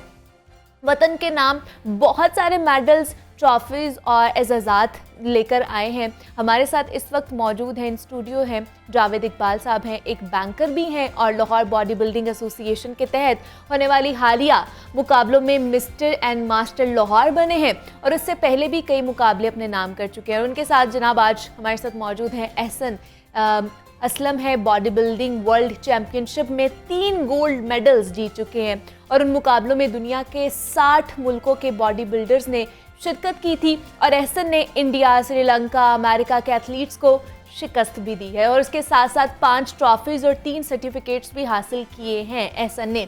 तो जनाब, इन दोनों की जर्नी के हवाले से बात करेंगे। इन्होंने कितने ऑलरेडी कॉम्पिटिशन जीते हैं और उसमें किस तरह शिकस्त दी है लोगों को, उस पर भी हम बात करेंगे। हमारे साथ इस वक्त एहसन और जावेद मौजूद है। सर, आपको भी वेलकम कहती हूँ जागो लाहौर में और जावेद साहब आपको भी वेलकम कहती हूँ जागो लाहौर में। कैसे हैं आप दोनों? ठीक ठाक है? शुक्रिया, ठीक ठाक। अच्छा एहसन, आप इसे स्टार्ट करना चाहूँगी। मुझे बताइएगा कैसी आपकी जर्नी स्टार्ट हुई और कितने साल हो गए आपको बॉडी बिल्डिंग करते हुए? सबसे पहले तो मैं शुक्रिया अदा करना चाहूँगा लाहौर न्यूज़ का, उन्होंने मुझे यहाँ पे इनवाइट किया। और अगर जर्नी की बात की जाए तो ma'am you can say that I have started my journey in 2015। Okay.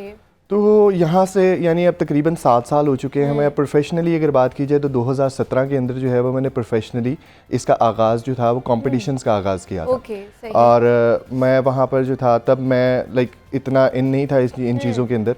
I just started my career professionally in body building. तो लाहौर से मैंने स्टार्ट किया, लाहौर के कॉम्पिटिशन्स खेलना शुरू किए, उसके बाद पंजाब में खेलना शुरू किए, देन पाकिस्तान खेलना शुरू किए।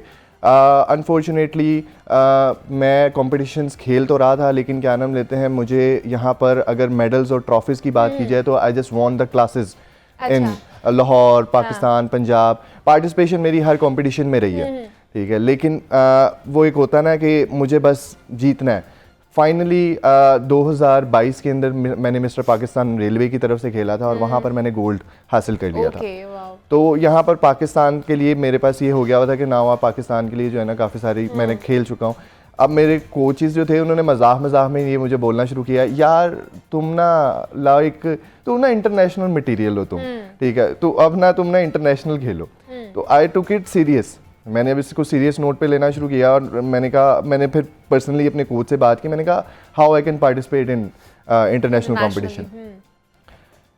He told me the procedure कि किस तरीके से आप इंटरनेशनली क्वालिफाई कर सकते हो, क्योंकि क्वालिफाई करने के लिए आपके लिए ये बहुत ज़रूरी होता है कि आपने अपने डोमेस्टिक और नेशनल लेवल पे एटलीस्ट कॉम्पिटिशन जो है वो प्ले किए हों। तो वो मेरी ऑलरेडी प्रोफाइल बन चुकी हुई थी और मैंने इंटरनेशनली वहाँ पर अप्लाई किया। वहाँ से मुझे खुद जो है वो इनविटेशन लेटर रिसीव हुआ एंड आई पार्टिसिपेटेड। अब वहाँ पर जब मैं गया हूँ तो वहाँ पर सिर्फ एज अ पार्टिसिपेशन ही थी मेरी, मुझे ये था कि मुझे जस्ट पार्टिसिपेट करना एंड दैट्स इट। ठीक है। वहाँ पे जाने के बाद जब मैं वहाँ कंपटीशन स्टार्ट हुआ है, आई have scene so many people, India, Sri Lanka, Nigeria, तो मेरे माइंड में तो ये था कि भाई मैं बस यहाँ पे पार्टिसिपेट ही कर लूँ तो वो भी बहुत बड़ी बात है मेरे लिए, क्योंकि मैं अपने कंट्री को रिप्रेजेंट कर रहा हूँ। I participated in 3 categories there, man physique classic and body building. Okay. और अल्लाह के करम से मैंने तीनों कैटेगरीज वहाँ पर खेली और तीनों कैटेगरीज में मैंने वहाँ पर गोल्ड मेडल हासिल कर लिया। तो ये मेरे लिए एक बड़ी अचीवमेंट भी थी, और वहाँ पे सबसे इमोशनल मोमेंट भी मेरे लिए ये था कि इतने सारे मुल्कों के अंदर जो है वो पाकिस्तान का परचम जो था वो मेरे कंधे पर था। I am the centre of attraction there, और पाकिस्तान का जो कौमी तराना था वो चलाया जा रहा था। तो it's a very you can say that कि मेरे लिए बहुत ज़्यादा इमोशनल मोमेंट भी था और हैप्पीएस्ट मोमेंट भी था सेम टाइम। तो I can't explain the feeling, मैं इन वर्ड्स में तो बिल्कुल भी हम लोग नहीं कर सकते जब हम पाकिस्तान के लिए, और इस तरह के जब मूवमेंट, पाकिस्तान का परचम जब लहराया जा रहा होता है या जब तराना हमारा बजता है तो हम वैसे ही वहाँ पे इमोशनल हो जाते हैं कि हम पाकिस्तान का नाम जो है वो उसको रिप्रेजेंट करें। अच्छा जावेद साहब, आपकी जर्नी जानना चाहूँगी, बड़ी इंटरेस्टिंग है, आप बैंकर भी हैं और बॉडी बिल्डिंग भी साथ साथ कर रहे हैं, तो ये कैसे आगाज़ किया आपने बॉडी बिल्डिंग का, बैंकर होते हुए साथ साथ बॉडी बिल्डिंग? मुझे बचपन से ही बॉडी बिल्डिंग का शौक़ था, मैं लगा ही रहता था हर वक्त। जब मैं मैट्रिक क्लास में था तो मैं घर की छत पे चला जाता था, ईंटों के साथ खेलता था। अच्छा। ट्राई करता रहता था यार ऐसे करना है, ऐसे करना है, ऐसा करना है। बट ये कि जैसे जैसे मैं प्रोफेशनल फील्ड में एंटर हुआ तो इसको मज़ीद आगे लेके जाता रहा। फिर मुझे जॉब मैंने स्टार्ट की, जॉब के साथ फिर मेरा शौक़ ये और बढ़ता गया क्योंकि मेरे पास पैसे आते गए ना। आगे मैं जाता गया, खेलता रहा, हारता रहा, जीतता भी रहा। बस कुछ मेरे पेरेंट्स की स्पोर्ट्स, कुछ मुझे दोस्त अच्छे मिल गए, कुछ मेरे बॉसेस बेस्ट थे मेरे लिए जो मुझे सपोर्ट करते थे। तो मैं इसी तरह फिर ट्रेनिंग करता रहा, आगे बढ़ता रहा। फिर इंशाल्लाह आखिर मैंने फिर 2022 में मिस्टर मास्टर लाहौर विन कर ही लिया, जो कि मेरा एक बहुत बड़ा ख्वाब था ख्वाब और आपने इसको वो मैंने पूरा हकीकत किया। लेकिन बैंकर की जॉब में और बॉडी बिल्डिंग, मतलब ये दोनों फील्ड बहुत ना डिफरेंट है। एक अलग है बिल्कुल, बैठने वाली जॉब है और बिल्कुल बोरिंग सी मैं तो कहूँगी कि है। और बॉडी बिल्डिंग में आपने लोगों से मिलना है, अपनी बॉडी बनानी है, चैंपियनशिप के लिए आपने अपने आप को रेडी करना है। तो किस तरह टाइम मिल जाता है अपने लिए आपको? जी टाइम तो देखें ना, अगर आपको शौक़ है और आप चाहते हैं कि आप आगे बढ़ें तो भी टाइम तो आपको निकालना पड़ता है। और ये बेसिकली डिपेंड करता है आपके पैशन पे। अगर मैं मेहनत करने वाला हूँ ना तो मैं आगे लाजमी आऊँगा। और मैंने टाइम कैसे निकालना है ये टोटली डिपेंड मुझ पे कर रहा है। मैंने अपने काम को जल्दी से ख़त्म करना है, टाइम से बैंक से जाना, फिर जल्दी खाना घर में खाना, फिर जिम चले जाना, फिर जिम में ही रहना, ट्रेनिंग करते रहना। बस यही एक मेरा एक शौक़ था। अच्छा, तो जावेद साहब, मिस्टर लाहौर और मास्टर लाहौर का आपने 2022 में इसका ट्रॉफी ली है, तो इसके लिए क्या कैटेगरी क्या होती है, कितना वेट चाहिए होता है, कितनी एज चाहिए होती है इसके लिए? इसमें देखें, इसमें बेसिकली डिपेंड करता है आपका वर्कआउट। अच्छा। आप कैसे वर्कआउट कर रहे हैं। मैं 3 घंटे सुबह ट्रेनिंग करता था और 3 घंटे शाम में ट्रेनिंग करता था, करता ही रहता था। और इसमें बेसिकली आपकी डाइट भी, आप कैसी डाइट ले रहे हैं, डाइटिंग करनी होती है इसमें। और बड़े अंडे शंडे ये वो इस तरह की चीज़ें होती हैं जो आप खाते हैं हर वक्त। डेली बेसिस पे मैं 30 अंडे सुबह खाता हूँ और 30 अंडे इवनिंग में खाता था। और 60 अंडे मतलब एक दिन में आप खाते? जी ऐसा ही था। और इसके अलावा आप फ़िश खाते हैं, इसमें बॉयल फ़िश। ओके। ये नहीं कि मसाले लगी हो फ़िश जो कि हर बंदा इजीली खा लेता है। बॉयल फ़िश खाना एक बड़ी हिम्मत का काम होता है। ये खाता था और बॉयल चिकन खाता था। सारे लोग मुझसे पूछते थे यार ये क्या कर रहे हो, ये क्या कर रहे हो। मैंने कहा नहीं यार ये मेरा शौक़ है, मुझे तो खाना है, मुझे तो आगे बढ़ना है, मेरा शौक़ है, आप मत बोलें इसमें। तो ऐसा ना, आपकी भी ऐसी डाइट होती है, आपको भी एग्स और ये बॉइल्ड चीज़ें खानी पड़ती हैं? यस मैम, बॉडी बिल्डिंग और फिटनेस के लिए जो है ना बड़ी लीन और बड़ी स्पेसिफिक डाइट आपको रिक्वायर्ड होती है। तो इसके लिए नॉर्मली जैसे अभी जावेद साहब ने बताया है, ठीक है, इसके लिए हर बॉडी बिल्डर जो है, ठीक है, वो काफ़ी सफ़र करता है। अच्छा। इट्स बीन 2 years नाउ, ठीक है। मैंने यू कैन से दैट कि इवन अ शुगर, जिसको हम दिमाग के लिए बहुत एक अच्छी चीज़ बोलते हैं, तो शुगर जो है वो तकरीबन 2 साल से बंद रखी है, जिसमें ना कोल्ड ड्रिंक शामिल है, ना ही फास्ट फूड शामिल है। तो ये काफ़ी सारी चीज़ें जो है वो हमें सेक्रीफाइस करनी पड़ती हैं। इवन मैं फास्ट फूड लवर हूँ, तो कभी कभी चीट डे हो जाता है या नहीं? जब मैं पाकिस्तान तक खेलता रहा हूँ तब तो कभी कभी चीट डे चल जाता था। But once I entered into a international journey, तो तकरीबन एक साल पहले मैंने अपनी इंटरनेशनल जर्नी स्टार्ट किया हुआ था, क्योंकि मुझे अब था कि मैंने अब खेलना है। तो आप कह सकती हैं कि एक साल जो है ना तो मेरे खाने में शुगर थी, ना ही स्पाइसेस थी। तो it's been a very very difficult. Sometimes तो ये होता था कि दिल भी नहीं कर रहा होता था खाने के लिए, क्योंकि नहीं खाया जाता। वो फीका खाना कितना को खा लेंगे, हमें हाँ। एक से दूसरी दफा मिले तो हम तो कहेंगे नहीं भाई दूर कर दे इसको, हमसे नहीं खाया जाएगा। हाँ, लेकिन यहाँ पे मैं एक चीज़ आपको क्लियर करता रहूँ कि ये डाइट जो है वो स्पेसिफिकली आम नौजवानों के लिए बिल्कुल नहीं है। ठीक है, तो अगर कोई यंगस्टर मुझे यहाँ पर देख रहा है, क्योंकि रिसेंटली अब ये हो रहा है कि ना लोग शायद सोचना शुरू कर देते हैं कि बॉडी बनाने के लिए जो है ना वो हमें जो है वो यही खाना खाना पड़ेगा तो शायद हमारी बॉडी बन जाएगी। देखिए, हमने खेलना होता है प्रोफेशनली कॉम्पिटिशंस, ठीक है, तो मैं कभी भी ये रिकमेंड नहीं करूंगा। ये गलत इमेज चली जाती है फिर लोगों के पास कि उन्होंने अंडे ही और चिकन और मछली खानी है, ठीक है। नहीं, हमने अपने आप को स्टेबल करने के लिए, अपने आप को लीन रखने के लिए, अपने आप को साफ दिखाने के लिए ही करनी होती है। ठीक है, हम जब कॉम्पिटिशन्स खेल लेते हैं तब हम भी नॉर्मल खाना की तरफ आना शुरू कर देते हैं थोड़ा, ताकि हमारी बॉडी को दूसरे न्यूट्रिशन भी मिले। ठीक है, तो आपको मैं यही यंगस्टर्स को भी यही कहूंगा कि आप खाएं जरूर, सिर्फ कुछ चीज़ों से परहेज करें। अच्छा। अब उनको कौन सी चीज़ों से आपने परहेज करना है, जिसमें से आपका फास्ट फूड है आप खाएं, मगर एक महीने में एक दफ़ा। ठीक है, कोल्ड ड्रिंक से परहेज करें, ठीक है, घर का बना हुआ खाना खाएं, ऑयली चीज़ों से परहेज करें। बाकी आप घर में जो भी बन रहा है, कोई सब्जी बन रही है, गोश्त बन रहा है, दालें बन रही हैं, इट्स अ हेल्दी, अगर आपकी डाइट के लिए बहुत हेल्दी न्यूट्रिशंस हैं वो सारी चीज़ें, हर चीज़ के अंदर अल्लाह ताला ने कोई ना कोई फ़ायदा रखा हुआ है, तो आप वो ज़रूर खाएं। ये मत तो करें कि हम प्रोफेशनल्स को देखकर जो है वो आप अंडे, मछली और सिर्फ चिकन खाना शुरू कर दें, तो वो होता ये है कि वो लोग जो हैं वो फिर बीमार होना शुरू हो जाते हैं। बिल्कुल। हम यहाँ पर क्या कर रहे होते हैं, हम प्रॉपर डॉक्टर से न्यूट्रिशन कंसल्ट कर रहे होते हैं, कितना हमने खाना है, कब खाना है, किस तरीके से खाना है। अच्छा, दूसरा ये भी एक चीज़ होती है ऐसा कि बहुत से लोग अब जैसे आपको यंगस्टर देख रहे हैं तो वो खुद ही से वर्कआउट करना भी स्टार्ट कर देंगे कि हमारी बॉडी बनना शुरू हो जाएगी, लेकिन किसी से कंसल्ट नहीं करेंगे, तो उसकी वजह से भी बहुत सारी इंजरीज फिर उन्हें होना शुरू हो जाती है, मसल पुल हो जाते हैं। मैम, इसके बारे में ना मैं सबसे पहले आपको एक चीज़ बताना चाहूँगा।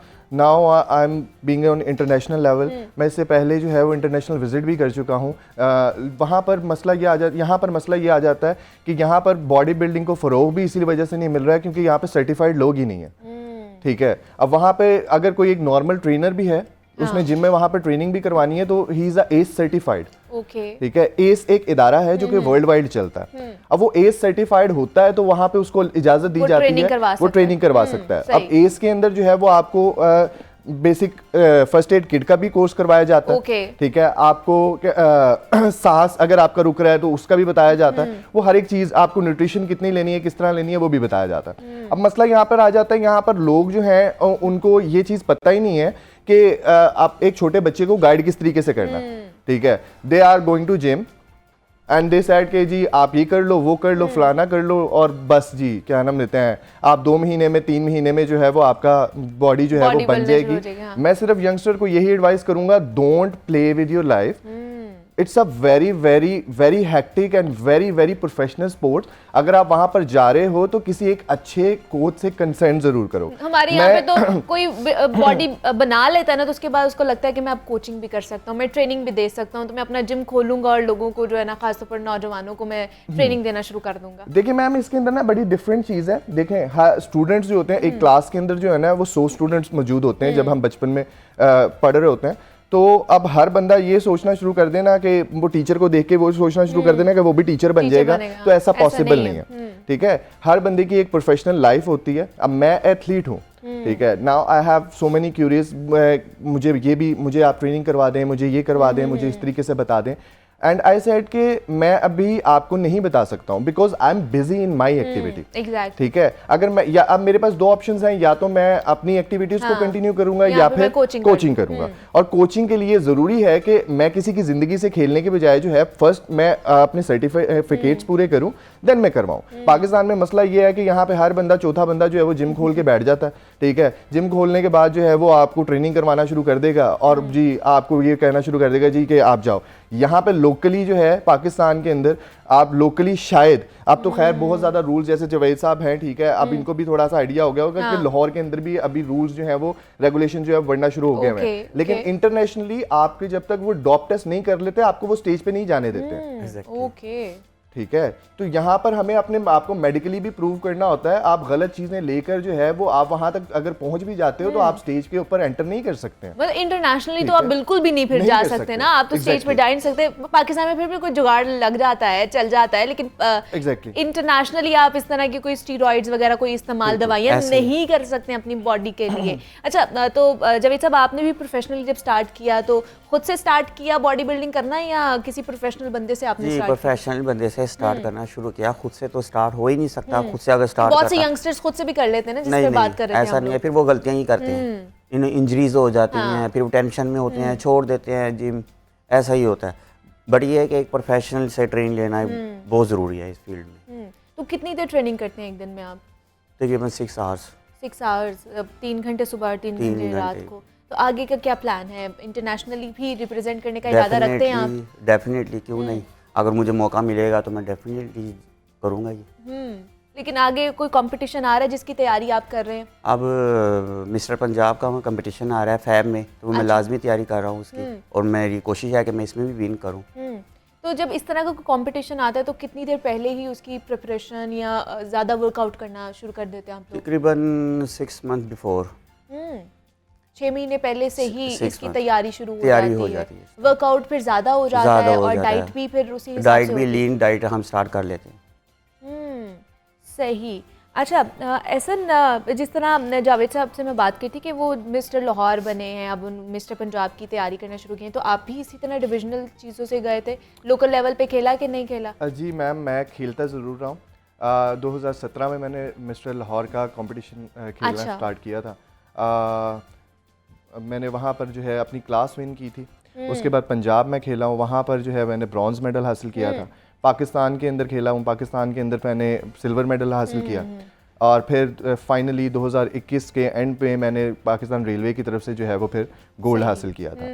तो ऑब्वियसली यहाँ तक पहुँचने के लिए जो है वो इंटरनेशनली अगर आपने पार्टिसिपेट करना है तो डिविजनल तो फर्स्ट आपको खेलना पड़ता है। हाँ। Both for both it's a requirement, ये रिक्वायरमेंट भी है, और दूसरा क्या नाम लेते हैं, आपको एक्सपीरियंस भी चाहिए होता है। अगर कोई बंदा ये आके बोलता है कि वो 1, 5, 6 या 6 महीने की तैयारी करता है, ठीक है, और 1 साल का उसका करियर है, ठीक है, और वो अगले साल ही ये कोशिश करता है जी now he is going for international participation, ठीक है, माइट भी, ठीक है, अगर उसका कोई जुगाड़ लग गया और कुछ किसी तरह उसको इंटरनेशनल पार्टिसिपेशन में उसका बन भी गया, ठीक है, तो आई डोंट थिंक सो कि क्या नाम लेते हैं वो इतना प्रोफेशनली अपनी कंट्री को वहाँ पर रिप्रेजेंट कर सकता है। बिकॉज जब आप किसी इंटरनेशनल प्लेटफॉर्म पे खेल रहे होते हो तो वहाँ पे सिंपली एक एथलीट अपने आप को शो नहीं कर रहा होता, वहाँ पे कंट्री एक दूसरे को रिप्रेजेंट कर रही होती हैं, ठीक है, ये मुल्कों का फिर मुकाबला हो जाता है। तो आई थिंक क्या नाम लेते हैं, और फिर जब आपके यहाँ पर जो बैठे हुए स्टेट लेवल के ऊपर ऑफिसर्स होते हैं वो भी आपको वहाँ पे जाने नहीं देते हैं, ठीक है। अब मेरा जहाँ, लेकिन आपने भी तो फिर ऐसे नहीं, यहीं से तैयारी की ना, जी, यहीं से बिल्कुल। कोचिंग ली, यहीं से ट्रेनिंग ली, और फिर ही आप लोग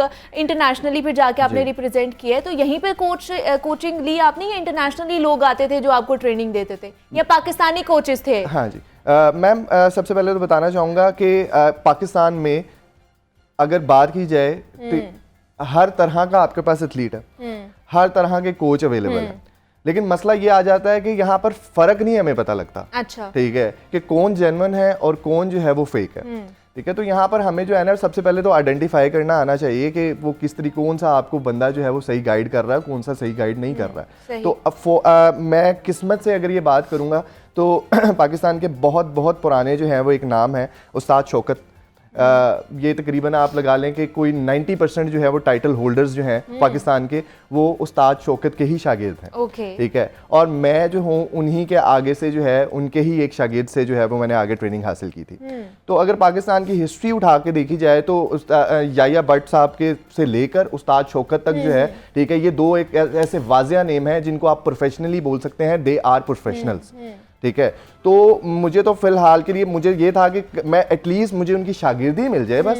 ठीक है, तो मैं जब उस्ताद शौकत साहब के से मुझे पता लगा जी कि ये उनके शागिर्द हैं, मैं अपने कोच का भी नाम आपके सामने बता देता हूँ, हाफिज नासिर सुहेल जो है वो मेरे कोच का नाम है। तो वो बेसिकली उस्ताद शौकत के शागिर्द थे। तो अब वहाँ पे उनके पास एक्सपीरियंस काफ़ी ज़्यादा था। और ये था कि उन्होंने जो है वो एक पढ़े लिखे इंसान भी थे। मैंने सोचा हाँ now I am getting a right direction, ये कुछ मुझे यहाँ पे अच्छा मिल सकता है।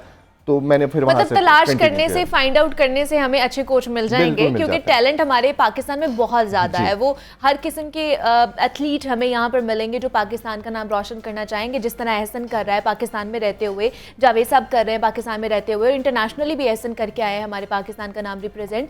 लेकिन मसला ये है कि हमें तलाश करनी चाहिए अच्छे कोचेस की, अच्छे ट्रेनर्स की, क्योंकि बाहर से आके तो लोग हमें ट्रेनिंग नहीं देंगे, या हमने अगर इंटरनेशनली जाना है। लेकिन ऐसा वहाँ पर जैसे आपने बात की कि 60 मुल्कों के एथलीट वहाँ पर आए हुए थे कंपटीशन में, तो जब वहाँ पर आप जाके कंपटीशन करते हैं तो किस तरह की मोटिवेशन चाहिए होती है, किस तरह की चीज़ें चाहिए होती हैं? क्योंकि यहाँ पर तो हम सिर्फ अपना माइंडसेट बना के गए होते हैं ना कि हमने अपने लोगों के साथ लड़ा है, वहाँ पर हम इंटरनेशनली लोगों के साथ लड़े हैं, तो उनकी स्ट्रेंथ और उनकी चीज़ें कितनी ज़्यादा मैटर करती हैं?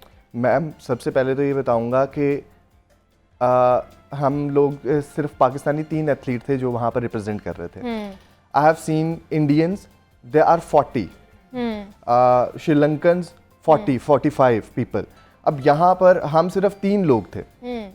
डर था, खौफ था, समझ नहीं आ रही थी कि क्या करेंगे क्या नहीं करेंगे। और ऐसे नहीं है, माशाल्लाह क्या नाम लेते हैं, मेरे साथ जो थे उन्होंने भी गोल्ड मेडल्स हासिल किया। सही। तो यानी हम जो पाकिस्तानी हैं, तो हमारे लिए पाकिस्तान के लिए ये सबसे बेहतरीन साल रहा है। ठीक है, तो अब यहाँ पर हुआ ये कि वहाँ पर जाकर हमारे एक तो खौफ बड़ा ज़्यादा था, लेकिन बात ये आ जाती है कि उस टाइम जब आप किसी मुल्क के अंदर जाकर जो है अपने मुल्क को रिप्रेजेंट कर रहे होते हो ना, तो वहाँ पर एक चीज़ आ जाती है कि आपने अपने आप को जो है इतना स्ट्रॉन्ग रखना है कि आपके मुल्क का टॉलरेंस लेवल बहुत ज्यादा होना चाहिए कि आपका डर जो है ना वो आपके अंदर है, लेकिन आपके फेस पर वाजे नहीं होना चाहिए कि आपको कोई डर हो रहा नहीं है। लेकिन आज का ये जो हमारा सेगमेंट था बड़ा अच्छा रहा। एहसन और जावेद साहब हमारे साथ मौजूद थे। एहसन बहुत शुक्रिया आपके वक्त का कि आप यहाँ आए। जावेद साहब आपका भी बहुत शुक्रिया और बेस्ट ऑफ लक। आप पंजाब की तैयारी कर रहे हैं और इंटरनेशनल भी आप पाकिस्तान को रिप्रेजेंट करें। आप बेस्ट विशेज़ आपके लिए, और एहसन आपके लिए भी बेस्ट विशेज़ के इसी तरह आप पाकिस्तान का नाम रोशन करते जाएं। और जनाब मुझे अब आपने इजाज़त देनी है। अपना बहुत सारा ख्याल रखिएगा। अल्लाह हाफ़िज़।